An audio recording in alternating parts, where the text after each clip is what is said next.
How to swap USDT to Sol on Phantom Wallet. Hi everyone, I'm here to assist you today without any delay. Let's jump right in. First, open Phantom Wallet. You'll find this kind of screen pop up. Click on two arrows at the bottom. Then, in here, you'll find this kind of screen pop up. At the top, in UPay, simply select USDT. Search USDT and click on USDT, and in you receive, make sure it's Sol.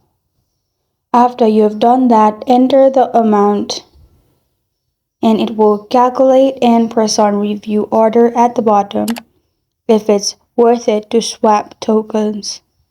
Then press on swap at the bottom and you're good to go. This is how to swap USDT to Sol on Phantom Wallet. Thank you for joining me today. If this video helps you out, please leave a like and subscribe for more. Got a question or want to suggest a topic? Comment below. Thank you for watching.